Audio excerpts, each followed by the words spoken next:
초록우 산어린이재단에 매달 소정의 금액을 후원하게 되었습니다. 이 모든 게 구독자, 시청자님 덕분입니다. 구독과 좋아요 감사합니다.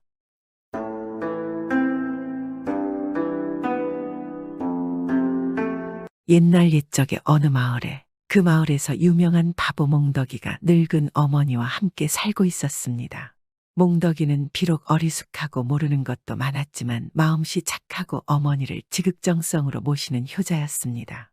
또한 마을에 홍수가 나거나 불이라도 나면 몸을 사리지 않고 쉬지 않고 일을 도왔습니다. 그래서 마을 사람들은 비록 바보지만 이 착한 몽덕이를 좋아하고 잘 되기를 바랬습니다. 하루는 몽덕이의 이웃 아주머니가 올해 쌀을 많이 수확하여 그 쌀로 떡을 해서 몽덕이의 집에 떡을 조금 가져왔습니다. 떡을 본 몽덕이는 너무 좋아 말했습니다. 어이구 웬 떡이에요. 고맙습니다. 아주 맛난 떡이다. 이걸 먹어도 되지요. 몽덕이는 떡을 아주 좋아했습니다. 그러자 이웃 아주머니가 웃으며 말했습니다. 아이고 몽덕아, 그렇게 좋으냐? 몽덕이 말고 떡보라고 불러야겠구나. 떡보요. 떡보 좋지요. 아니 그런데 웬 떡을 이렇게 많이 주십니까? 아주머니는 안 먹습니까? 아니, 우리가 이번에 쌀을 많이 수확해서 그 쌀로 떡을 많이 했단다. 너무 많아서 나눠도 이렇게 많구나. 그러니 몽덕아 어머니랑 나누어 먹어라. 몽덕이는 그 떡을 신기하게 보더니 한 입 집어먹고는 말했습니다. 아이 세상에 쌀로 만든 떡이라니 어찌 쌀로 떡을 만드셨습니까? 참 신기합니다. 쌀로 만들었는데도 제가 먹던 떡 맛이랑 똑같이 맛있어요. 그러니 이웃 아주머니는 고개를 갸우뚱하며 말했습니다. 떡은 원래 쌀로 만든단다. 여태 네가 먹었던 떡도 모두 쌀로 만드는 거란다. 얘 뭐라고요? 떡은 떡이지 어찌 쌀이 떡이 된답니까? 에이 제가 바보라고 또 놀리시네요. 저 다 압니다. 다 알아요. 매일 아침에 어머니가 쌀을 저 가마솥에 넣으면 밥이 되어 나오는 걸 제 두 눈으로 똑똑히 봤습니다. 쌀은요, 떡이 아니라 밥이 되지요. 아시겠어요? 그래, 그렇구나. 우리 몽덕이가 모르는 게 없구나. 그럼 이 떡은 쌀로 만든 특별한 떡이니까 맛나게 먹거라. 네, 참으로 우리 몽덕이를 만나면 내가 많이 웃는다, 웃어. 그렇게 이웃들은 몽덕이를 만날 때마다 그의 순수하고 착한 모습에 웃음 지으며 좋아했습니다. 그러면서 늘 홍기가 꽉 차다 못해 잔뜩 진한 몽덕이가 언제나 장가를 갈까 걱정도 해주었습니다. 아이고 우리 착한 몽덕이가 지혜로운 색시를 만나면 참 좋겠구나. 마을 사람들뿐만 아니라 그것은 몽덕이의 어머니도 마찬가지였습니다. 아이고, 우리 아들이 꼭 장가를 들어서 색시랑 아들, 딸 잘 낳고 살아야 할 텐데. 그래야 내 죽어도 편하게 눈을 감을 수 있는데. 아들을 위해서 어머니는 아들이 좋은 짝을 만나 혼이 나길 바라며 밤마다 정화수를 떠놓고 달림에게 빌었습니다. 달림, 저의 소원입니다. 우리 아들이 좋은 색시를 만나기만 할 수 있다면 저는 더 이상 바랄 것이 없습니다. 제발 저의 간곡한 청을 들어주세요. 그렇게 어머니는 빌고 또 빌었습니다. 그러나 어머니나 마을 사람들의 바람과는 달리 이 바보 아들과 혼이 나겠다는 처녀는 나타나지 않았습니다. 누가 가난한 바보에게 혼이 나려는 처자가 있겠습니까? 그렇게 바보가 한 살 한 살 더 나이를 먹어가니 어머니도 이제는 틀렸구나 생각하고 그냥 지내고 있었습니다. 그런데 그러던 어느 날 몽덕이가 자다 말고 웬 인기척에 놀라서 잠에서 깨어보니 한 아리따운 처녀가 옆에 앉아 있었습니다. 몽덕이는 너무 놀랐습니다. 아이고 깜짝이야. 아니 귀신인가 귀신이면 물러가라. 몽덕이는 자신의 옆에 앉아 있는 처녀가 귀신이라고 생각하고 손을 휘저으며 처녀를 내쫓으려 하였습니다. 그러니 처녀가 말했습니다. 아니에요. 저는 당신과 함께 살기 위해 달에서 온 당신의 각시입니다. 뭐라고요? 참입니까? 달에서 온 각시라니 달에는 토끼가 산다고 그러셨는데 그럼 당신은 토끼십니까? 생긴 것은 토끼가 아니라 사람 같습니다. 그것도 아리따운 처녀 같습니다. 호호 정말 순수하신 분이시군요. 저는 토끼가 아니고 오늘부터 당신의 각시랍니다. 각시라니 세상에 어머니 각시가 왔습니다. 제 각시가요. 몽덕이는 좋아서 덩실덩실 춤을 추었습니다. 그러니 달에서 온 각시가 몽덕이를 진정시키며 말했습니다. 서방님 진정하세요. 그리고 조용히 하세요. 저는 이제부터 달이 뜨는 밤에만 내려올 것이니 그 누구에게도 제 이야기를 하시면 안 됩니다. 만약 약조를 지키지 않으시면 우리는 다시 만날 수 없습니다. 그렇게 해주실 수 있으시지요? 그러니 몽덕이는 고개를 격렬하게 끄덕이며 말했습니다. 알겠소. 내 절대로 그 누구에게도 말을 하지 않을 것이오. 비밀을 지키겠소. 그러니 꼭 밤에 날 찾아와 주시오. 그렇게 그날 이후 바보 몽덕이는 밤마다 달에서 내려와 찾아오는 달각시와 함께 행복한 나날을 보낼 수 있게 되었습니다. 몽덕이의 어머니는 요즘 따라 부쩍 실실 웃어대고 좋아진 아들의 얼굴이 이상했습니다. 몽덕아, 무슨 좋은 일이라도 있는 거냐? 요즘 왜 그렇게 혼자 하늘을 보면서 실실 웃고 있는 것이냐? 어미 몰래 뭐 각시라도 숨겨놓은 것이야. 그러니 몽덕이는 깜짝 놀라 말했습니다. 아이고, 아니 어머니 어찌하셨습니까요? 제가 제각시와 함께 있는 것을 보셨나요? 몽덕이는 어머니가 그냥 우스갯소리로 한 말을 진심이라 생각했습니다.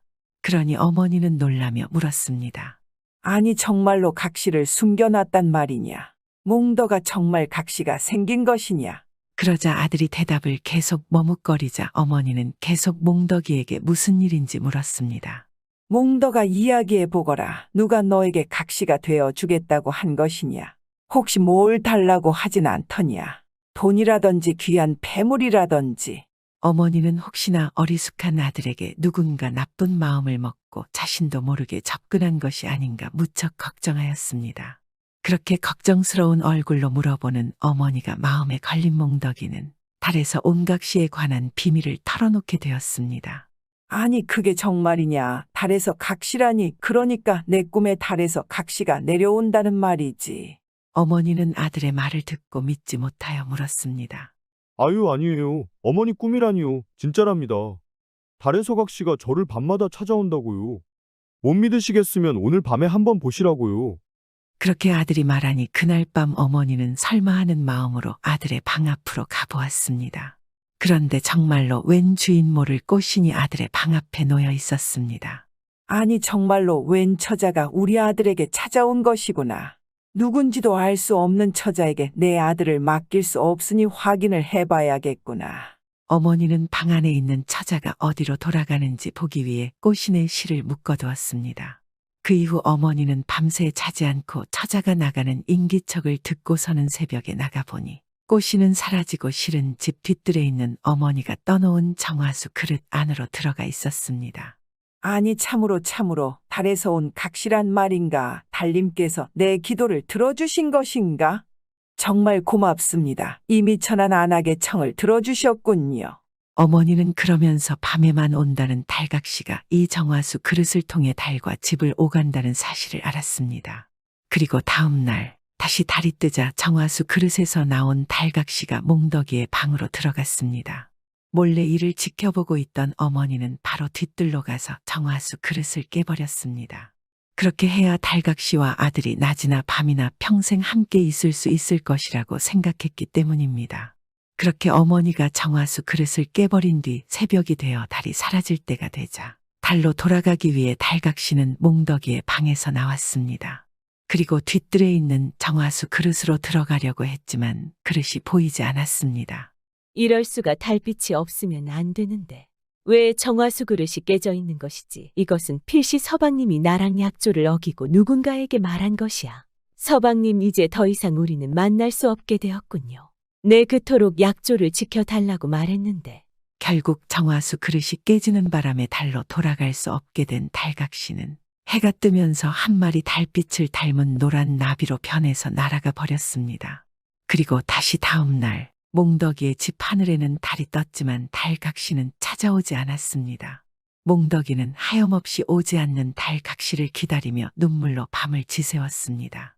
그리고 그렇게 몽덕이는 야위어가며 후회하고 또 후회했습니다. 이럴 수가. 내가 어머니에게 각시의 비밀을 말하고 약속을 지키지 못하여 일이 된 것입니까? 제발 돌아와 주세요. 내가 잘못했습니다. 이제는 두 번 다시 누구에게 말하지 않겠소. 몽덕이는 그렇게 말하며 매일 달에 빌었습니다. 어머니는 그 모습을 보며 자신의 행동을 너무나 후회했습니다. 이럴 수가. 내 욕심이 내 아들의 행복을 빼앗았구나. 어리석었구나. 너무나 미안하구나 몽덕아. 네, 어찌해야 우리 아들에게 다시 달각시가 올 수 있을까? 달님, 제가 잘못했습니다. 다시 우리 몽덕이에게 각시를 보내주세요. 어머니도 슬퍼하는 아들을 몰래 지켜보며 눈물을 흘렸습니다. 그렇게 달각시를 잊지 못하던 몽덕이는 몇 년 후 어머니가 돌아가시자 혼자 남게 되었고, 결국 머리를 깎고 산으로 들어가 스님이 되어 어머니와 달각시의 행복을 기원하며 평생을 보냈습니다. 그리고 몽덕이가 세상을 떠날 때 밤하늘에 달빛을 닮은 노란 나비 2마리가 날아다녔습니다. 마을 사람들은 몽덕이가 세상을 떠나 달에 가서 색시와 잘 산다고 생각했습니다.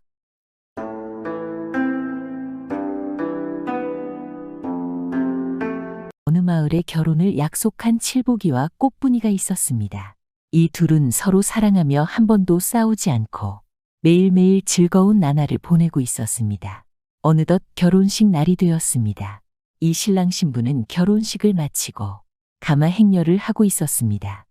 신랑 칠복이는 말을 타고 신부 꽃분이는 가마에 앉아서 함께 살 집까지 향하고 있었습니다. 얼마나 기쁘지 않겠습니까? 그렇게 얼굴에 싱글벙글 미소가 짓는 이 기쁜 날 엄청난 일이 벌어지고 말았습니다. 무슨 일이 일어난 것일까요? 갑자기 하늘이 캄캄해지더니 우르르 천둥치는 소리가 울리기 시작하였습니다. 그리고 잠시 후 갑자기 풀숲에서 도둑들이 나타나기 시작하였습니다. 이 거대한 도둑놈들은 눈 깜짝할 사이에 신부 꽃분이가 타고 있던 가마를 들쳐업고 사라져버렸습니다. 신혼 첫날 눈앞에서 신부 꽃분이를 도둑 맞다니 새 신랑 칠복이는 어이도 없고 화도 났습니다. 이게 도대체 무슨 일이 일어난 것인가? 너무 어이가 없구나. 어떻게 내 신부를 도둑질할 수 있는 것인가? 그것도 결혼 첫날에. 내 이놈들 내가 가만두나 봐라. 잡히기만 해봐라. 화가 난 칠복이는 바로 꽃분이를 찾아 나섰습니다. 지금 칠복이 눈앞에는 거대한 도둑놈들도 무섭지가 않았습니다. 당연히 자신의 신부를 도둑 맞았는데 눈앞에 보이는 게 뭐가 있겠습니까? 하지만 칠복이는 침착함을 유지하려고 노력하였습니다. 지금 내가 흥분할 때가 아니야. 차근차근히 한번 방법을 찾아보자. 그래서 주변을 자세히 보니 도둑놈들이 사라진 곳으로 발자국이 길게 이어져 있었습니다. 뭐든지 범행 뒤에는 증거가 있지 않겠습니까? 칠복이는 신부 꽃분이를 금방 찾을 수 있다는 생각에 마음이 급해지기 시작하였습니다. 그래, 이거야. 이 발자국만 따라가면 도둑놈들이 있는 곳을 알 수 있을 거야. 칠복이는 황급히 그 발자국을 따라갔습니다. 그 후 한참을 가고 있는데 앞에 돌을 쪼는 석수장이가 있는 것이었습니다. 석수장이는 다급히 가는 칠복이를 보고 궁금해서 물었습니다. 도대체 어디를 그렇게 바쁘게 가시나요? 무슨 일이 있으신가요? 칠복이가 대답하였습니다. 그래요. 엄청난 일이 지금 내 앞에 일어났어요. 너무 어이도 없게 결혼식 첫날에 도둑놈들에게 신부를 도둑 맞았지 뭡니까? 이게 말이 된다고 생각하세요. 그래서 바로 지금 찾으러 가는 길이에요. 지금 너무 바쁘니 저는 이만 가보겠습니다. 그래요, 잠깐만요. 나도 얼마 전에 아내를 도둑 맞았는데 아마 같은 도둑놈들인가 봅니다. 그럼 우리 같이 찾으러 갈까요? 아, 그래요? 저랑 같은 일을 경험하셨군요. 혹시 아내를 도둑 맞은 지 얼마나 되었나요? 한반 정도를 혼자서 찾아 헤매었는데도 도저히 찾을 수가 없었어요. 밥은 잘 먹고 있는지 아픈 데는 없는지 너무 걱정이 되어 요즘도 잠을 제대로 못 이루고 있어요. 우리 같이 갑시다. 네, 당연히 그래야죠. 너무 좋습니다. 빨리 갑시다. 칠복이와 석수장이는 서로 길동무가 되어 도둑놈들이 남긴 발자국을 열심히 따라갔습니다. 한참 가던 그들은 산에서 칡을 캐는 나무꾼을 만났습니다. 나무꾼은 급히 가는 그들에게 물었습니다. 두 분이서 어디를 그렇게 바쁘게 가십니까? 무슨 큰일이라도 있으신가요? 우리는 아내를 도둑 맞은 사람들이에요. 그래서 아내를 되찾으러 가는 길입니다. 그래요. 나도 얼마 전에 딸을 도둑 맞았는데 그럼 저도 같이 찾으러 가면 안 될까요?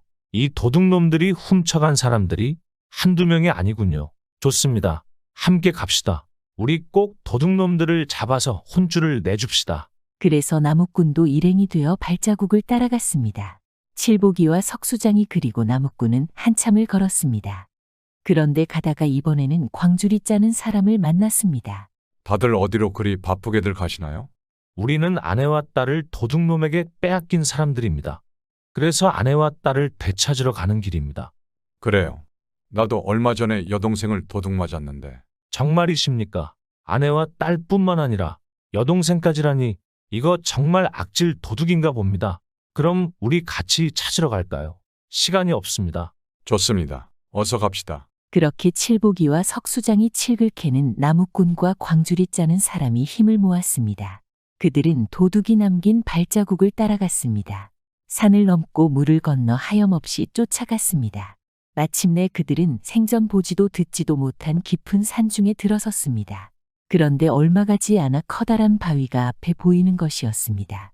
그래서 네 사람은 커다란 바위 앞에서 걸음을 멈추었습니다. 그런데 도둑놈들의 발자국이 거기서 딱 끊겼지 말입니다. 아, 드디어 찾았다. 이 바위 밑이 도둑놈들의 소굴이구나. 네 사람은 힘을 합쳐 바위를 움직이려 했습니다. 영차영차 밀어도 보고 당겨도 보고 흔들어도 보았습니다. 하지만 바위는 얼마나 크고 무거운지 꿈쩍도 안 했습니다.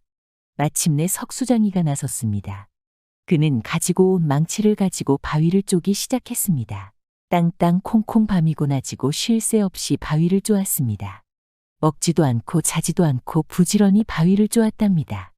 사흘 동안에 그렇게 쪼자 그 큰 바위가 드디어 깨졌습니다. 바위가 있던 자리 아래는 땅 밑으로 시커먼 굴이 뚫려 있었습니다. 내려다봐도 끝이 안 보일 정도로 긴 굴이었습니다. 여길 어떻게 내려가지? 무슨 방법이 없을까? 이번에는 나무꾼이 나섰습니다. 그는 산에 가서 칡뿌리를 잔뜩 캐왔습니다.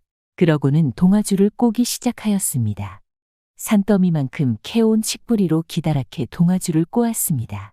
이만하면 됐나 볼까? 동아줄을 굴 아래로 늘어뜨려 보았더니 바닥에 닿지 않았습니다. 아직 멀었구나. 동아줄을 더 꼬아야지. 나무꾼은 다시 산에 가서 더 많은 칡뿌리를 캐왔습니다. 그러고는 사흘 동안 먹지도 않고 자지도 않고 열심히 동아줄을 꼬았습니다. 처음 것보다 10배는 길게 꼬았습니다. 이만하면 된 것 같네. 그리고는 나무꾼은 동아줄을 굴 아래로 늘어뜨려 보았더니 그제야 줄 끝이 바닥에 닿았습니다. 이제 됐구나. 그 다음에는 광주리 짜는 사람이 나섰습니다. 그는 버드나무 가지를 잔뜩 꺾어와서 큼지막한 광주리를 짜기 시작했습니다. 사흘 밤낮을 먹지도 자지도 않고 열심히 광주리만 짰습니다. 마침내 4명이 들어가도 될 만큼 커다란 광주리가 만들어졌습니다. 그는 광주리를 동아줄 끝에 단단히 매달았습니다. 이번에는 칠복이가 나섰습니다.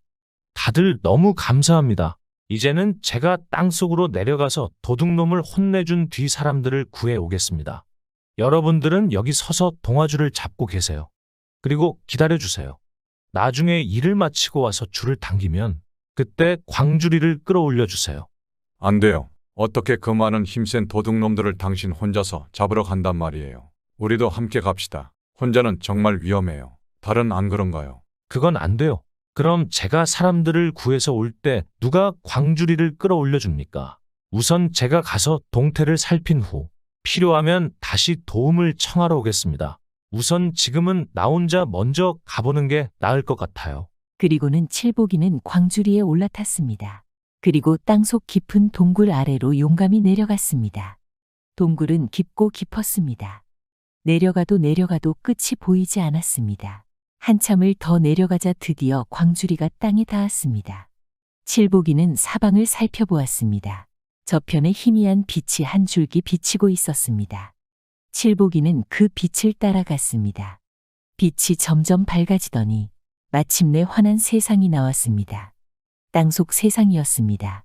칠복이는 길을 따라 계속 걸었습니다.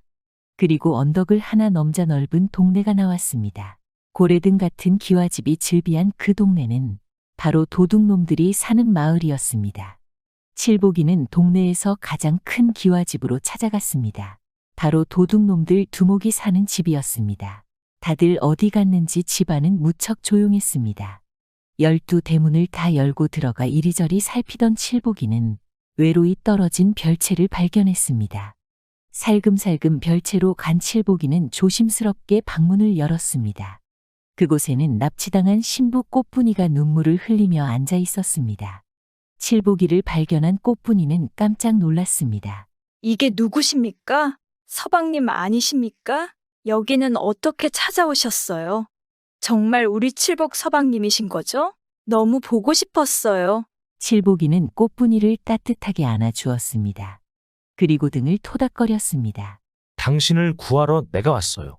너무 늦게 와서 미안해요. 그래도 만나서 정말 다행입니다. 그간 얼마나 고생이 많았어요. 이제 나와 함께 돌아갑시다. 그러나 꽃분이는 울기만 했습니다. 전 갈 수가 없습니다, 서방님. 왜 못 간단 말이에요? 지금 나와 바로 가면 되지 않습니까? 꽃분이는 치마를 걷어 종아리를 보여주었습니다. 종아리에는 굵고 튼튼한 쇠사슬 족쇄가 채워져 있었습니다. 세상 어떤 것으로도 끊을 수 없을 만큼 단단한 쇠사슬이었습니다. 족쇄를 풀려면 자물쇠를 열어야 하는데 하나뿐인 열쇠를 도둑놈들 두목이 가지고 있다는 것이었습니다. 나쁜 놈 같으니 어떻게 사람 발에 족쇄를. 하지만 걱정 마세요. 내가 그놈을 혼내주고 열쇠를 찾아오면 될 것입니다. 당신을 위해서라면 제가 못할 것이 없습니다. 조금만 기다려주세요. 그러나 꽃분이는 다시 도리질을 하면서 울었습니다. 서방님 아마 쉽지 않을 거예요.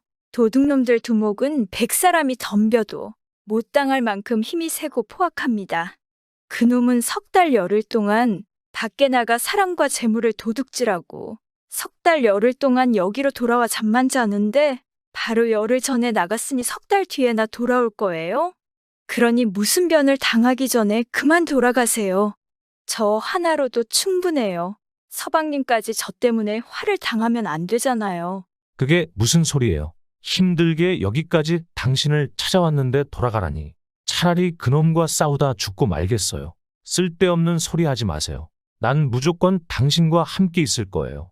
칠복이의 단호한 모습에 꽃분이도 마음이 흔들렸습니다. 그렇다면 다른 방법이 없습니다. 서방님도 그만한 힘을 키우셔야 합니다. 그냥 무턱대고 덤볐다간 큰 화를 당할 것이 뻔해요. 제가 방법을 알고 있으니 제가 말하는 대로 따르실 수 있겠습니까? 물론이요. 무슨 일이든 하겠어요. 내가 어떻게 하면 될까요? 먼저 부엌으로 가세요. 두목이 매일 마시는 보약이 한가득 있습니다. 사람의 힘을 세게 해주는 약이지만 매우 씁니다. 그 보약을 매일 3대접씩 드셔야 합니다. 그렇게 할게요. 그 다음 내가 무엇을 하면 돼요? 그리고 뒤뜰로 가세요. 큼직한 바위덩이가 몇 개 있습니다. 도둑놈 두목은 힘이 어찌나 센지 그 바위를 거뜬히 들어서 운동을 합니다. 서방님도 그만큼 힘을 키우셔야 합니다. 칠복이는 꽃분이가 시키는 대로 했습니다. 먼저 부엌으로 가서 쓰디쓴 보약을 단숨에 들이켰습니다. 입에는 쓰지만 과연 몸에 힘이 불끈 솟는 것 같았습니다. 뒤뜰로 간 칠복이는 바위를 들어보았습니다. 하지만 바위는 꿈쩍도 안 했습니다. 칠복이는 포기하지 않고 열심히 노력했습니다. 매일매일 쓴 보약을 마셔가며 바위덩이와 씨름을 했습니다. 마침내 사흘 뒤에는 바위가 들썩들썩 움직였습니다. 열흘 뒤에는 무릎까지 바위를 들어 올렸고 보름 뒤에는 머리 위까지 들어 올리게 되었습니다. 그리고 한 달 뒤에는 그 큰 바위를 한 손으로 들 수 있었습니다. 다음으로 꽃분이는 마을 뒷산에 있는 30층 돌탑에 대해 이야기했습니다. 도둑놈들 두목은 한 번에 펄쩍 뛰어 그 탑 꼭대기까지 오른답니다. 그러니 서방님도 그만큼 힘을 기르세요. 칠복이는 꽃분이가 시키는 대로 했습니다. 뒷산으로 올라가 뛰어보니 겨우 탑의 한 층까지만 올라갔습니다. 칠복이는 포기하지 않았습니다. 매일매일 쓴 보약을 마셔가며 30층 탑을 뛰어 올랐습니다. 마침내 사흘 뒤에는 3층까지 올랐습니다. 열흘 뒤에는 10층까지, 보름 뒤에는 15층까지 오르게 되었습니다. 그리고 한 달 뒤에는 30층 꼭대기까지 단번에 훌쩍 뛰어오를 수 있었습니다. 그 다음에 꽃분이는 앞마당에 놓인 큼직한 무쇠칼에 대해 말했습니다. 그 무쇠칼은 도둑놈 두목이 쓰는 칼이에요. 보통 사람은 들지도 못할 만큼 무겁고 커요. 그 칼을 마음대로 휘두를 수 있어야 두목을 상대할 수 있을 겁니다. 칠복이는 시키는 대로 했습니다. 앞마당에 가서 그 칼을 들어보니 역시나 꼼짝도 안 했습니다. 하지만 칠복이는 포기하지 않았습니다. 매일매일 쓴 보약을 마셔가며 무쇠칼과 씨름을 했습니다. 그래서 사흘 뒤에는 칼집에서 칼을 뽑게 되었습니다. 열흘 뒤에는 한 손으로 들 수 있었고, 보름 뒤에는 빙빙 돌리게 되었습니다. 그리고 한 달 뒤에는 그 큰 칼을 마음대로 휘두를 수 있었답니다. 그러다 보니 석 달이 훌쩍 지났습니다. 이제 도둑놈들이 도둑질을 마치고 돌아올 때가 된 것이지 말입니다. 아니나 다를까 어느 날 아침 멀리서 우르르하고 천둥치는 소리가 났습니다. 도둑놈들이 백리 밖에서 우르르 몰려오는 소리였습니다. 조금 있으니까 쿵쾅쿵쾅하고 땅 흔들리는 소리가 났습니다. 도둑놈들이 50리 밖에 왔다는 소리였습니다. 조금 있으니까 뚝딱꽝 벼락치는 소리가 났습니다. 도둑놈들이 10리 밖에 왔다는 소리였습니다. 드디어 하늘이 컴컴해지면서 바람이 몰아치더니 도둑놈들이 동네에 나타났습니다. 도둑놈 두목이 부하들을 거느리고 마당 한가운데 들어섰습니다. 그러자 칠복이가 용감하게 그들 앞에 나섰습니다. 도둑놈들은 깜짝 놀랐습니다. 넌 누구냐? 도대체 여기까지 어떻게 온 것이냐? 너희들 잡으러 왔다. 내 놈들이 납치해온 신부 꽃분이의 서방님이다. 감히 너희들이 내 신부를 납치하다니? 내가 가만두지 않겠다 이놈들. 니놈들이 오기만을 손꼽아 기다렸다. 칠복이가 우렁차게 외쳤습니다. 하지만 두목은 코웃음만 쳤습니다. 도둑놈들은 여러 명인데 당연히 혼자 온 칠복이를 보면서 웃음이 나오지 않겠습니까? 간도 큰 놈이구나. 여기가 어디라고 감히 들어오다니. 그것도 혼자서. 참 웃음이 절로 나오는구나. 그래, 네 발로 찾아왔으니 아주 혼쭐을 내줘야겠다. 여봐라, 저놈을 당장 끌고 오너라. 두목이 명령을 내리니 도둑놈 한 명이 칠복이에게 달려들었습니다. 칠복이는 손가락 하나로 도둑놈을 튕겨서 넘어뜨려 버렸습니다. 이번에는 좀 더 힘센 도둑놈이 달려들었습니다. 두 번째 도둑놈도 주먹 한 방을 날려서 거꾸러뜨렸습니다. 더 힘이 센 세 번째 도둑놈은 발길질로 쓰러뜨렸습니다. 도둑놈 두목은 놀라지 않을 수 없었습니다. 오, 제법이구나. 어쩐지 혼자 왔다는 게 이해가 되질 않았는데 이제 좀 알겠구나. 하지만 너가 쉽게 이길 수 있는 것은 여기까지다. 오랜만에 재미있겠는 걸 내가 직접 상대하겠다. 두목이 시근덕거리며 직접 나섰습니다. 두 사람은 칼을 빼어들고 싸우기 시작했습니다. 둘 다 얼마나 힘이 세고 날쌘지 칼 부딪히는 소리만 쨍그랑쨍그랑하고 들릴 뿐 칠복이가 어디에 있는지 도둑놈 두목이 어디에 있는지 모습도 보이지 않았습니다. 그렇게 한참 동안 싸우다가 땅 위에서는 싸우기가 비좁고 불편하였습니다. 두 사람은 아예 공중으로 날아올라서 싸웠습니다. 두 사람의 대결은 승부가 좀처럼 나지 않았습니다. 하늘에서는 사흘 밤낮으로 쨍그랑 툭탁툭탁 소리가 들리고 바람이 몰아치며 안개가 자욱하게 일렀습니다. 그러더니 마침내 무엇인가가 하늘에서 툭 떨어졌습니다. 아이고, 내가 졌다. 정말 무시무시한 놈이구나. 땅에 뚝 떨어진 사람은 도둑놈들 두목이었습니다. 그의 눈두덩은 시퍼렇게 붓고 입술도 터지고 코피도 났습니다. 그동안 열심히 힘을 키운 칠복이에게 잔뜩 얻어맞은 모양이었습니다. 이 나쁜 놈아, 빨리 더 다치기 전에 어서 열쇠를 내놓아라. 도둑놈 두목은 품에서 열쇠 꾸러미를 집어던지듯 하고 걸음아 나 살려라 불이 나게 도망갔습니다. 나머지 도둑놈들도 그 뒤를 따라 도망을 쳤습니다. 칠복이는 열쇠를 가지고 바로 꽃분이가 있는 곳으로 달려갔습니다. 그리고는 꽃분이의 발목에 묶인 족쇄를 풀고는 꽃분이를 안아서 별채에서 나왔습니다. 서방님 정말 해내셨군요. 너무 고생 많으셨어요. 다 당신 덕분이에요. 당신이 방법을 알려주지 않았으면 내가 어떻게 도둑놈을 물리칠 수 있었겠습니까? 이제 다 끝났어요. 어서 다른 사람들을 찾아봅시다. 칠복이와 꽃분이는 텅 빈 도둑놈들의 집을 뒤져 곳간의 문들을 열쇠로 모조리 열었습니다. 곳간은 무려 20군데나 되었는데 첫 번째 곳간부터 10번째 곳간에는 훔쳐온 보물들이 잔뜩 들어 있었습니다. 또 11번째 곳간부터 20번째 곳간에는 잡혀온 사람들이 갇혀 있었습니다. 그들 중에는 석수장이의 아내도 있고 나무꾼의 딸도 있고 광주리 짜는 사람의 누이 동생도 있었습니다. 칠복이는 곳간의 보물들을 모조리 챙겼습니다. 그리고 구해낸 사람들을 이끌고 도둑놈들의 동네를 빠져나왔습니다. 칠복이는 동아줄을 타고 내려온 곳으로 가서 자신의 신부 꽃분이와 석수장의 아내 나무꾼의 딸 광주리 만드는 사람의 누이 동생을 광주리에 태우고는 줄을 당겼습니다. 그랬더니 약속대로 위에서 사람들이 광주리를 끌어올렸습니다. 그리고 나머지 사람들을 광주리에 태워 올려보낸 다음에는 국간에서 가져온 보물을 광주리에 실어서 한가득 올려보냈습니다. 그리고 마지막으로 칠보기가 광주리에 올라탄 뒤 줄을 당겼습니다. 광주리는 힘차게 올라갔습니다. 땅 위로 나오니 석수장이의 아내 나무꾼의 딸 광주리 짜는 사람과 누이 동생이 얼싸안고 기뻐하며 눈물을 왈칵 흘리고 있었습니다. 또한 칠보기를 보자마자 사람들 모두 너무 고마워하였습니다. 그런 모습을 본 칠보기도 한박 웃음을 지었습니다. 자, 이제 진정들 하시고 내 이야기 한번 들어보세요. 우리가 도둑놈들에게서 많은 보석들을 가지고 오지 않았습니까? 이 보석들은 분명 모든 사람들에게서 다 도둑질해서 가져온 것이니 우리 이 보석들을 모든 사람들에게 서로 나눠주는 게 어떨까요? 이 이야기를 들은 모든 사람들은 모두 당연하다는 듯이 고개를 끄덕였습니다. 그렇게 칠보기는 보물을 모든 마을 사람들에게 나누어 주었고 칠보기와 꽃분이는 예전처럼 하루하루 즐겁게 살았습니다.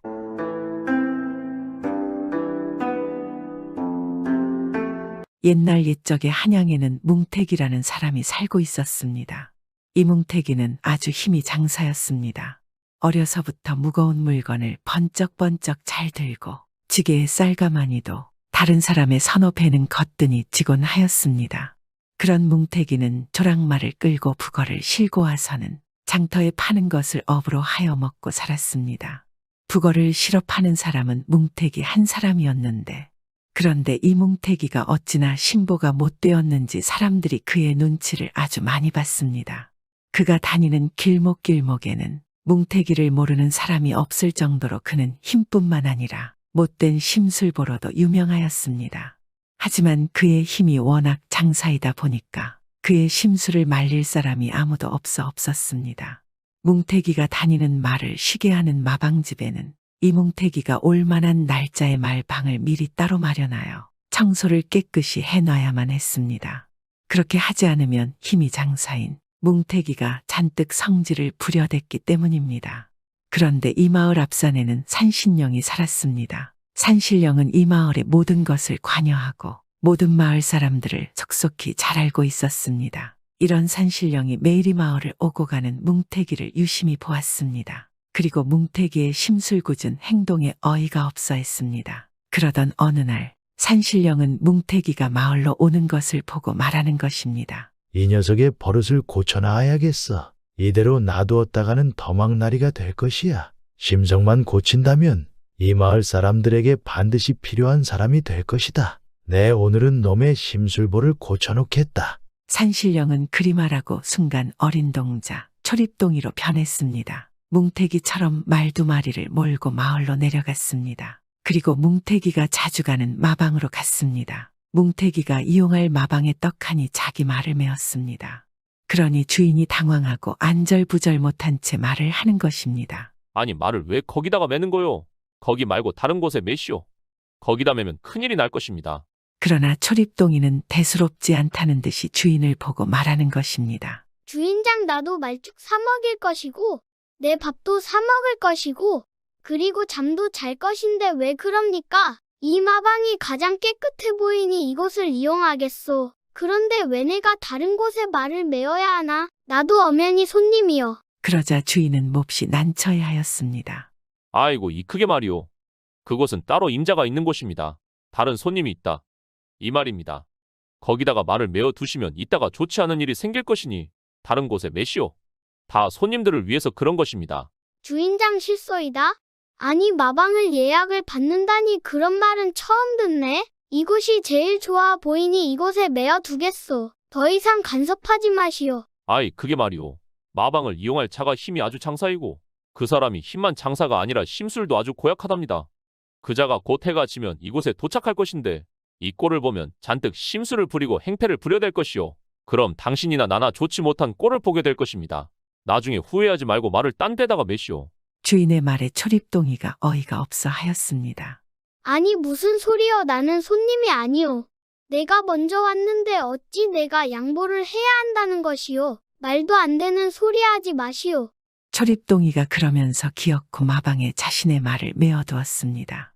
아유 나는 모릅니다. 나는 분명히 이 말을 했는데 손님께서 여기다가 손님 말을 매신 것입니다. 어떠한 험한 꼴을 당해도 저는 모르는 일입니다.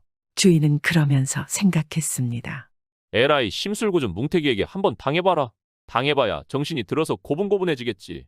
나는 분명 경고했는데 이 어린 것이 말을 안 듣는구나. 그렇게 시간이 흘러서 해가 뉘엿뉘엿 기울자 드디어 뭉태기가 말을 끌고 마방에 들어왔습니다. 그리고는 자신의 말을 늘 메어두는 마구간에다가 메어두려고 하는데 그곳에는 이미 말 2마리가 메어져 있었습니다. 뭉태기는 상황을 보고 잔뜩 성이 났습니다. 아니 누구야? 어떤 놈이 감히 여기다가 말을 메어 두는 것이야? 여기는 내 자리인 것 모르나 본데 어떤 애송이가 이런 짓을 한 것이냐? 뭉태기는 소리를 지르며 자신의 허리춤에 찬 칼을 뽑아서 메어져 있는 말 곱비를 다 끊어버리고 말들을 모두 마구간에서 내쫓아 버렸습니다. 초립동이는 자신의 말들이 말곱비가 끊어져 내쫓기는 것을 보고는 말들을 붙잡아서 아무 말 않고 다른 마구간에다가 말들을 다시 메어 두었습니다. 뭉태기가 모양새를 보는데 이 초립동이가 아무 말 않고 다른 마구간에 말들을 메어두니 그냥 더 이상 아무런 말을 하지 않고 넘어갔습니다. 주인은 혀를 째째채면서 아휴 진작에 말 들으면 좀 좋아. 그렇게 생각했습니다. 뭉태기는 그리고는 방으로 들어갔습니다. 새벽이 되어 뭉태기는 먼 길을 걸어서 잔뜩 더러워진 자신의 집신을 벗어 빨기 위해 부엌으로 갔습니다. 그런데 초립동이가 말죽 끓이는 불을 떼고 있었습니다. 고노머리지만 아침부터 부지런하구만. 뭉태기는 초립동이를 쓱 한번 바라보았습니다. 그런데 이 초립동이가 나무들을 똑똑 분질러서 불에 집어넣고 있는데 보아하니 나무가 보통 두꺼운 것이 아니었습니다. 뭉태기는 깜짝 놀랐습니다. 아니 저건 뭐 하는 거지? 어떻게 두꺼운 나무가 손가락으로 저렇게 뚝뚝 분질러지는 것이지? 아니 저놈 저거 힘이 왜 저렇게 센 거야? 뭉태기는 이 초립동이가 두꺼운 나무를 손가락으로 톡톡 부러뜨리는 모습에 너무나 놀랐습니다. 초립동이는 나무를 분지르면서 자신을 바라보는 뭉태기를 보고 씩 웃어 보였습니다. 뭉태기는 보는 순간 자기도 모르게 그런 초립동이의 눈을 피했고 속으로 생각했습니다. 아니 세상에 조그마한 놈이 어찌 저리 힘이 세단 말인가? 나도 나무가지를 저렇게 똑똑 못 분지를 것인데. 뭉태기는 놀란 마음을 감추고 태연하게 아무렇지 않은 듯 부엌 밖으로 나와서 조용히 집 뒤편으로 가서 그 초립동이가 가져다 놓은 나무들을 발견하여 그것을 들고 분질러 보려고 하였습니다. 하지만 초립동이가 한 것처럼 아무리 나무를 분지르려 해도 자신의 힘으로는 손가락은커녕 온몸을 다 써서 분지르려고 해도 도저히 나무가 부러지지가 않았습니다. 아이고 세상에 이거 큰일 났구나. 저놈이 아주 힘이 장사로구나. 내가 저놈의 말 곱비를 칼로 잘라버렸는데 만약 저놈이 나에게 앙심을 품고 힘겨루기라도 하자고 하면 나는 큰일 나겠구나. 이거 어찌해야 한다. 저놈에게 얕잡아 보이면 내가 아주 큰일을 당할 것임 불보듯 뻔하다. 뭉태기는 어찌할지를 이런저런 생각을 하다가 마음을 다잡았습니다. 아니지 내가 벌써 이렇게 기세가 꺾이면 죽도 밥도 안 되는 것이지. 굵고 짧은 것은 돼 봐야 아는 것이고 아무리 저놈이 나보다 힘이 세더라도 내가 이대로 꼬리를 내렸었으나 천하의 뭉태기가 말이야. 중요한 것은 기세지. 기세야 기세가 꺾이면 지는 거야. 뭉태기는 그렇게 생각을 하면서 어깨를 활짝 펴고 당당하게 부엌으로 들어갔습니다. 이 부엌에는 말죽이 한참 끓고 있었습니다. 그리고 초립동이는 긴 나무 가지를 가지고 말죽을 젓고 있었습니다. 그 모습을 본 뭉태기는 호기롭게 이 초립동이에게 다가가서 말했습니다. 아니 이보시오. 막대기로 말죽을 젓고 있으면 어느 세월에 그걸 다 저으려고 그러시오. 뭉태기의 말에 초립동이 고개를 갸우뚱하였습니다. 아니 이 뜨거운 것을 그럼 어찌 졌습니까? 그러자 뭉태기가 갑자기 자신이 팔을 걷어붙이더니만 에헤이 거거 비켜보시오 하면서 자신의 팔을 말죽에다가 쑥 넣고는 휘휘 저어댔습니다. 뭉태기는 너무나 뜨거웠지만 이를 악물고 아무렇지 않은 척하였습니다. 그저 뭉태기의 머릿속에는 이 초립동이에게 얕잡아 보이면 끝이다, 끝이야. 그러면 이제 다들 나를 얕잡아 보겠지 하는 생각뿐이었습니다. 그렇게 한참 저은 뒤에 팔을 빼고는 자 보셨소 이렇게 하는 것이오. 이렇게 하고 웃으며 아무렇지 않은 듯 이 부엌을 나와 버렸습니다. 그리고는 황급히 냉수에다 이 시뻘개진 팔을 씻었습니다. 아파 아이고 너무 아프구나. 아유, 내 팔 아이고 완전히 익어버렸어. 뭉태기의 살은 완전히 다 익어서 오므라져 있었습니다. 이놈 아마 아주 깜짝 놀랐을 것이다. 아픈 와중에도 뭉태기는 부엌 안의 초립동이가 놀랐을 것을 생각하며 씩 웃었습니다.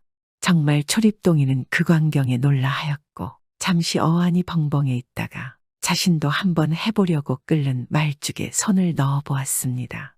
으아, 뜨거워. 아이고, 큰일 나겠네. 아니, 세상에 이걸 어찌 팔뚝까지 넣어서 저었단 말인가? 세상에, 그러고도 저렇게 아무렇지 않다니? 이 사람은 참으로 듣던 대로 나보다 뛰어난 엄청난 장사인가 보구나. 비록 나도 우리 마을에서는 힘도 못 쓰는 정도지만 그래도 다른 마을에서는 장사인데? 초립동이의 말을 들은 뭉태기는 놀라지 않을 수 없었습니다. 아니, 저런 장사가 자신의 마을에서는 약골이라니.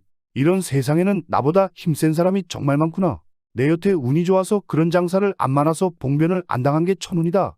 그 후 뭉태기는 하루아침에 사람이 바뀌었습니다. 더 이상 힘자랑을 하지 않았습니다. 그리고 심숨궂은 일은 더 이상 하지 않고 사람들에게 깍듯하게 대했습니다. 언제 자신보다 힘센 사람이 나타날지 모르니깐 말입니다. 뭉태기는 자신의 힘을 어려운 이웃을 돕는 일에 평생 썼습니다.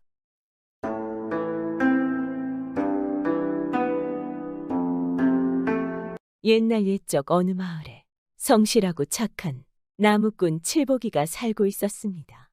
하지만 칠복이는 그런 착한 마음씨에도 살림이 가난하여 혼기가 다 지나도 아무도 그에게 시집오려 하지 않았습니다. 그러던 어느 날 칠복이가 나무를 하러 산에 가는 길이었습니다.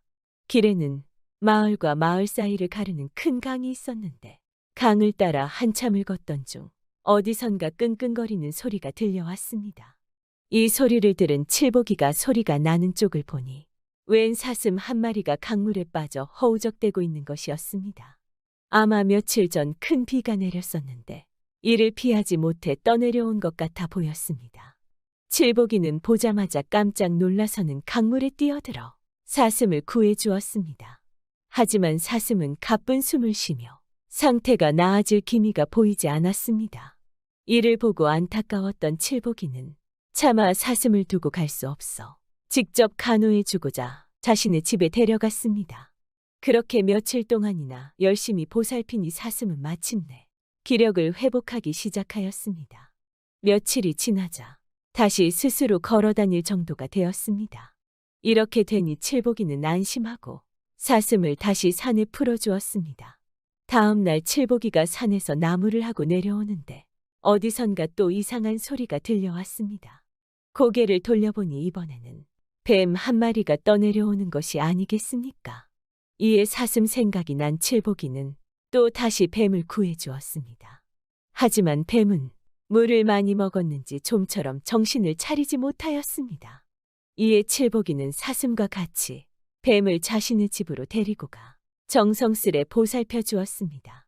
그렇게 며칠간 보살펴 주니 뱀 또한 마침내 기력을 회복하고 산으로 돌아갔습니다.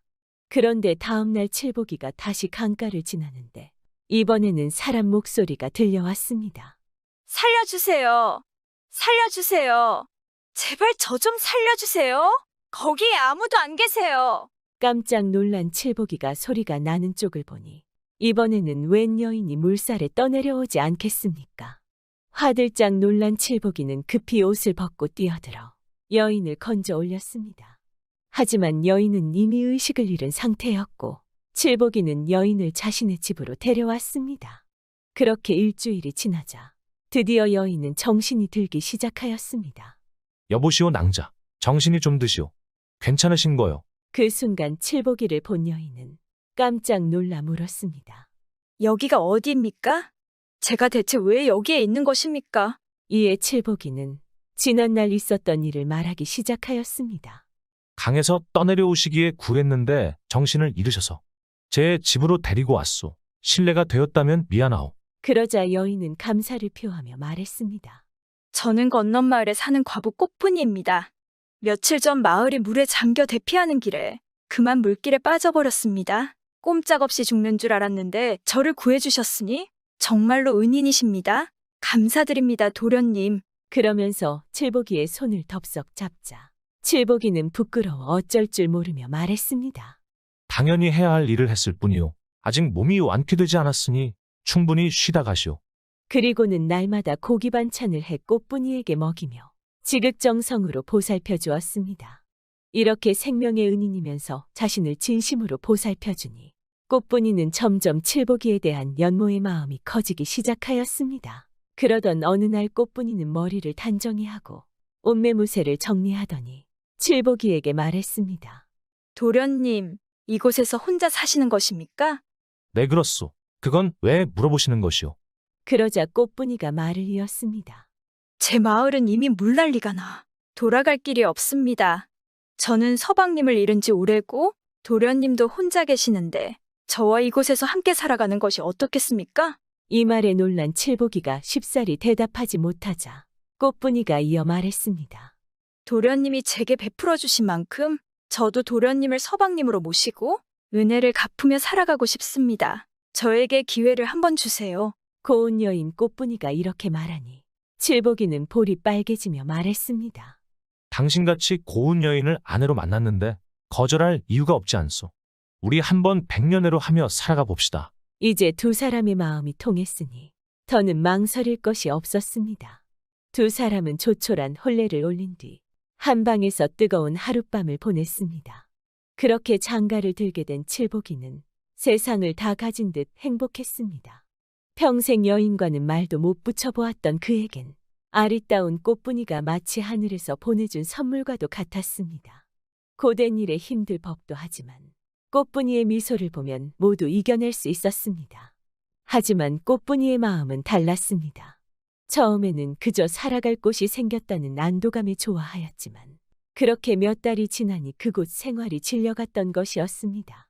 처음엔 성실하고 착해서 좋았던 칠복이가 이제는 답답해 보이기 시작하였고 귀한 쌀밥도 매일 먹으니 그마저도 질려만 가는 것이었습니다. 매일 좋은 걸 갖다 주면 뭐하나. 이제 더는 마음이 통하질 않는구나. 재미가 없구나. 이에 꽃분이는 칠복이가 자신을 구해준 것도 잊은 채 매일 밖으로 놔둘 생각만 하였습니다. 그러다 칠복이의 눈치를 살피며 점차 잠자리를 피하기 시작하더니 급기야는 칠복이가 일을 하러 나간 사이에 쌀을 퍼다 장터에 나가 팔고 그 돈으로 칠복이 몰래 다른 젊은 남자들과 희덕대는 나날을 보내기 시작했습니다. 하지만 칠복이는 순박한 사람일 뿐 바보는 아니었습니다. 꽃분이가 딴 생각을 하고 있다는 걸 모를 리가 없었습니다. 하지만 그는 꽃분이가 행복하길 바랬습니다. 이에 그녀가 하고 싶은 걸 두고 보기로 하였습니다. 그렇게 어느덧 1년 동안 꽃분이의 사치에 칠복이의 재산은 모두 거덜이 나버렸고 그가 더 이상 필요 없어진 꽃분이는 그를 매정하게 떠나버렸습니다. 서방님, 겨우 그만큼 나무를 해와서 언제 부자가 되나요? 입에 풀칠도 못하겠구만. 전 이제 다른 남자를 알아볼 거예요. 이제 서방님도 새 삶을 찾으세요. 이 말에 깊은 상처를 입은 칠복이었지만 마음이 여린 그는 모진 말 한 번 내뱉지 못하였습니다. 꽃분이가 떠나가자 그는 평소처럼 묵묵히 일을 하러 산으로 향했습니다. 그러던 어느 날 나무를 하러 산에 올랐는데 중턱쯤 올랐을까 멀리 사슴 한 마리가 서 있는 것이 보였습니다. 그런데 신기하게도 사슴은 칠복이를 보더니 피하기는커녕 오히려 더 가까이 다가오기 시작했습니다. 이를 신기하게 생각한 칠복이가 사슴의 모습을 살펴보니 눈에 익은 구석이 있었습니다. 자세히 보니 일전에 자신이 살려준 사슴이었던 것이었습니다. 녀석 다행이구나. 일이 잘 살아있으니 말이다. 칠복이는 반가운 마음에 손을 뻗어 사슴을 쓰다듬으려 하였습니다. 그런데 갑자기 사슴이 그의 소매를 덥석 물어버리는 것이 아니겠습니까? 이게 무슨 짓이냐? 넌 은혜도 모르는 것이냐? 그런데 사슴의 몸짓이 이상했습니다. 마치 그를 어디론가로 데려가려는 듯 그의 소매를 잡아당기는 것이었습니다. 칠복이는 뭔가 심상치 않음을 느끼고 사슴이 소매를 당기는 곳으로 따라가 보았습니다. 얼마나 따라갔을까? 사슴이 멈춘 곳은 산속 깊은 곳에 위치한 휑한 벌판이었습니다. 그곳에 도착하자 사슴은 한가운데에 이르러 소매를 놓더니 앞발로 땅을 파기 시작했습니다. 이에 무언가 일이 있음을 느낀 칠복이는 사슴을 도와 땅을 파기 시작했습니다. 그러자 잠시 후 안에서 어른 팔뚝만한 산삼이 나온 것이 아니겠습니까? 칠복이는 깜짝 놀라 산삼을 들고 멍하니 서 있는데 사슴은 여기서 그치지 않고 계속해서 칠복이를 데리고 다녔습니다. 그리고는 사슴이 가리키는 곳에 땅을 파면 커다란 산삼이 줄줄이 나왔고 그렇게 칠복이에게 산삼을 연거푸 여러 개나 얻게 해주었습니다. 그러더니 칠복이를 보고 인사하듯 눈을 한번 깜빡이더니 그대로 저편으로 사라져버렸습니다. 너가 은혜를 갚으려고 나를 이리로 데려와 준 것이구나. 정말 고맙다 사슴아. 집으로 돌아온 칠복이는 사슴이 준 산삼을 팔아 금세 부자가 될 수 있었습니다. 얼마나 큰 돈을 벌었던지 칠복이가 부자가 되었다는 소식은 건넌 마을까지 전해질 정도였습니다. 이 소식은 그곳으로 떠난 과부 꽃분이의 귀에도 들어가게 되었습니다. 큰 돈을 벌었다는 소식을 듣자 꽃분이는 염치도 없는지 다시 칠복이를 찾아갔습니다. 서방님 보고 싶었어요. 한 번만 용서해 주세요. 서방님을 떠나고 한 번도 잊은 적이 없었어요. 그러고선 무릎을 꿇고 싹싹 피는 것이었습니다. 당연히 꽃분이는 칠복이가 보고 싶어서가 아닌 그가 부자가 되었기에 다시 돌아온 것이었습니다. 꽃분이는 혹시라도 칠복이가 자신에게 다시 돌아온 까닭을 추궁할까봐 눈물을 쥐어짜내기 시작했습니다. 일전에 자신을 버리고 도망치긴 했지만 한때 아내였던 사람이 그렇게 피니 심성이 고운 칠복이는 마음이 약해졌습니다. 말 못할 사정이 있었나 보구려. 이렇게 돌아왔으니 된 것 아니겠소. 내 이해할 테니 그만 우시오. 그날 밤 꽃분이는 칠복이 품에 안겨 온갖 교태를 부리며 물었습니다. 그런데 서방님, 큰 돈을 버셨다던데 어떻게 하신 거예요? 저한테 말씀해 주시면 안 될까요? 이에 칠복이는 사슴을 만난 일이며 산삼을 캔 이야기까지를 모두 알려주었습니다. 꽃분이가 듣기에는 허무맹랑한 이야기였으나 상관할 바가 아니었습니다. 어차피 이제 칠복이의 돈은 자기 것이나 다름없지 않겠습니까? 꽃분이가 집에 들어오자 칠복이의 집은 거짓말처럼 다시 가세가 기울기 시작하였습니다. 꽃분이가 아직 제 버릇을 고치지 못했기 때문이었습니다. 더군다나 이번엔 살림까지 커졌으니 그녀의 사치는 이전과 비교할 수준이 아니었습니다. 그렇게 몇 달이나 돈을 물쓰듯 하니 많던 돈도 바닥을 보이기 시작했습니다. 그럼에도 칠복이는 이를 모른 척 해주었습니다. 그런데 하다 남자를 제 방에 불러들이기까지 하지 않겠습니까? 이에 참다 못한 칠복이는 마침내 꽃분이를 불러 말했습니다.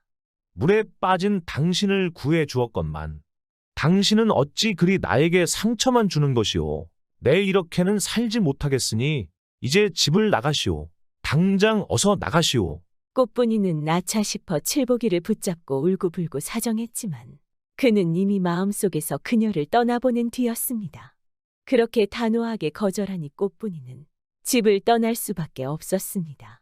그렇게 쫓겨난 꽃분이는 자기가 한 짓은 생각도 하지 않고 이를 갈며 칠복이를 저주하였습니다.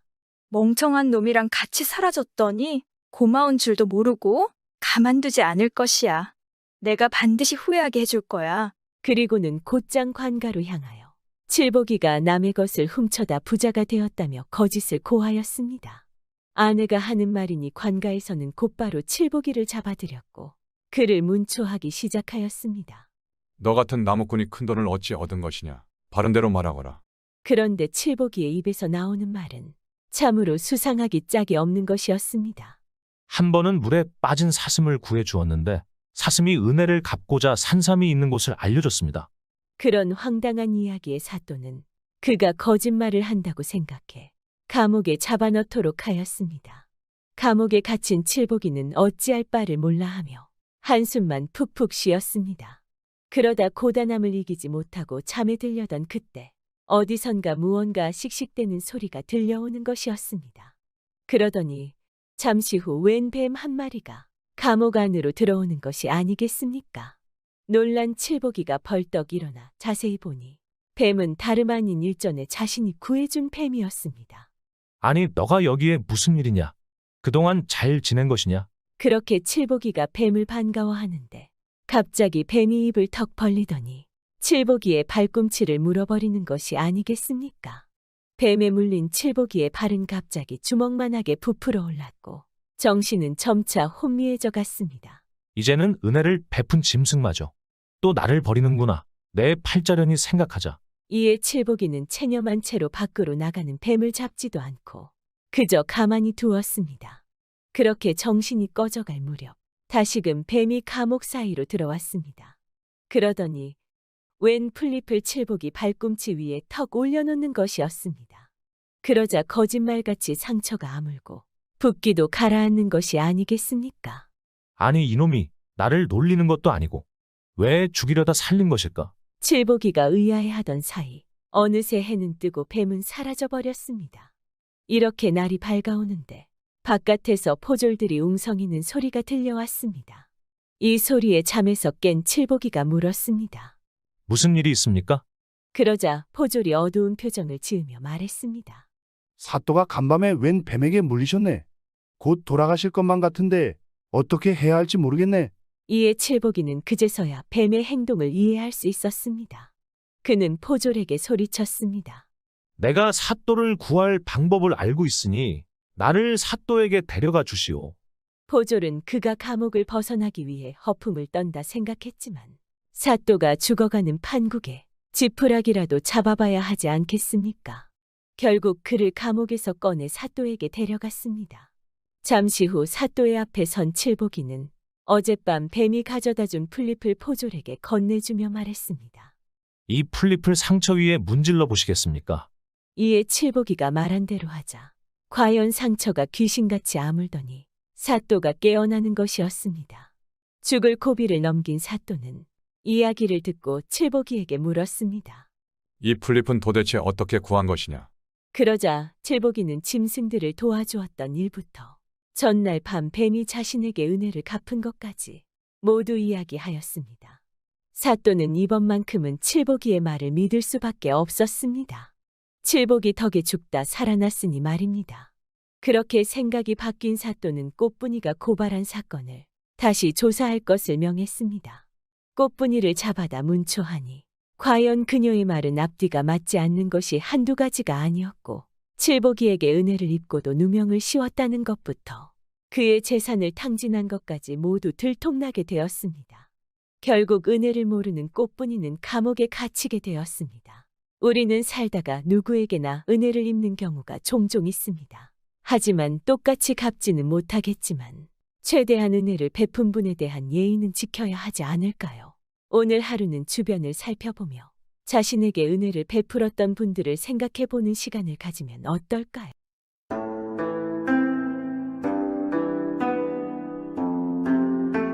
옛날 옛적에 어떤 정승이 살았는데 이 사람이 늙음하게 아들을 하나 낳고 더는 자식을 못 얻었습니다.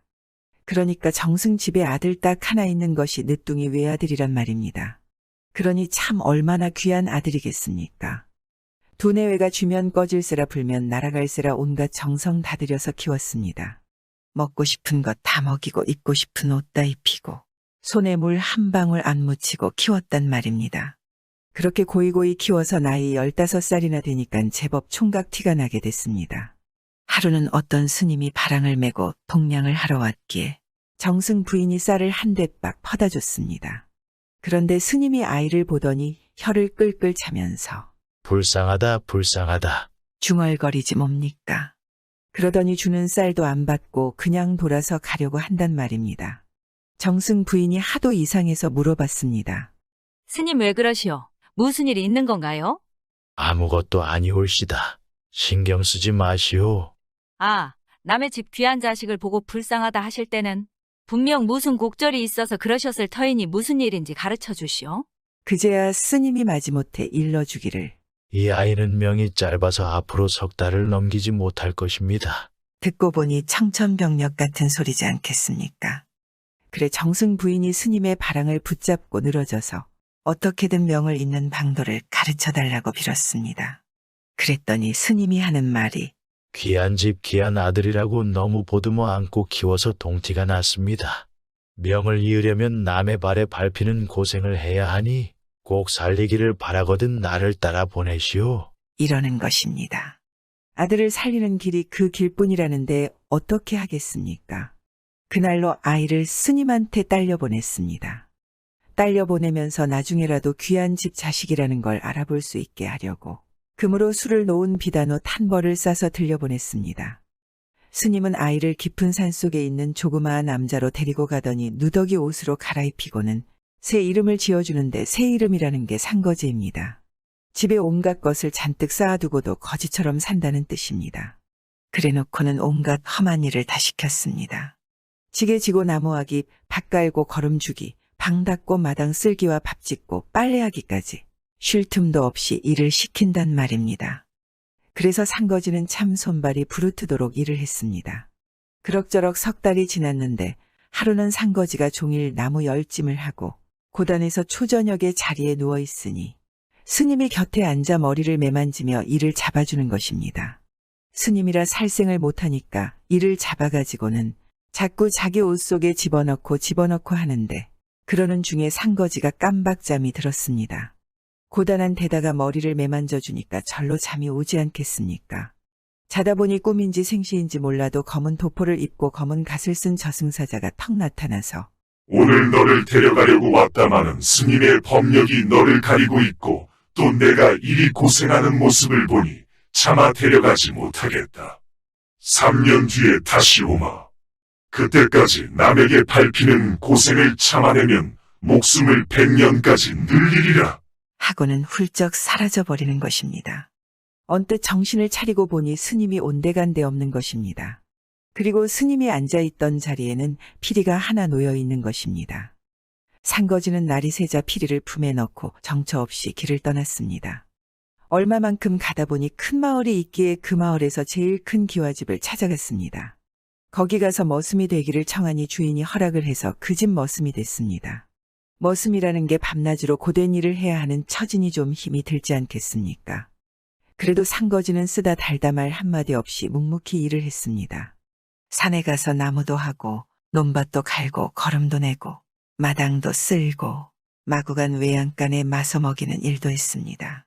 그러다 보니 참머슴 중에도 상머슴이 됐습니다. 그런데 주인 집에는 딸이 셋 있었습니다. 첫째 딸과 둘째 딸은 산거지가 천한 머슴이라고 업신여겨서 밤낮 구박을 하는 것입니다.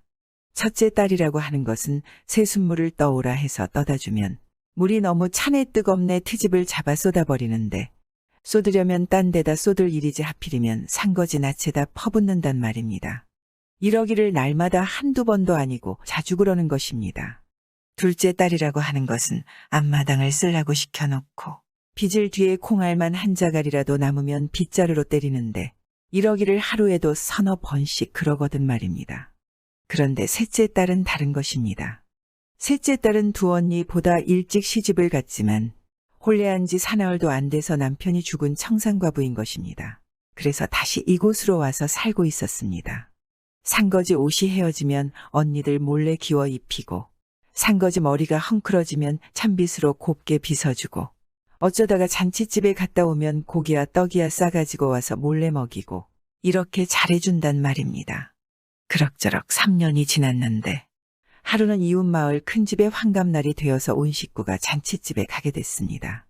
집안 어른들이 먼저 잔치집에 가고 그 다음으로 딸들이 나서는데 먼저 첫째 딸이 나와서 말을 대령하라고 소리를 치는 것입니다. 산거지가 마구간에 가서 말 한 피를 내어와서 첫째 딸 앞에 대령했습니다. 그랬더니 첫째 딸하는 말이 이놈아, 이 높은 말을 어떻게 타라고 그러고 섰느냐? 어서 말 아래에 엎드려라. 그래서 산거지가 말 아래에 네 발로 엎드렸습니다. 첫째 딸은 산거지 등을 밟고 올라서서 말을 타고 갔습니다. 그 다음에 둘째 딸이 말을 대령하라고 소리치기에 또 말을 끌어 다녔습니다. 둘째 딸도 산거지더러 엎드리라 하고서 등을 밟고 말을 타고 갔습니다. 셋째 딸이 나오기에 산거지가 또 말 아래에 엎드리려고 했습니다. 그랬더니 셋째 딸은 산거지를 부축해 일으키고는 나는 걸어서 갈터인이 있다가 틈을 타서 이 말을 타고 와요. 내 맛있는 음식을 많이 감춰놓을 테니.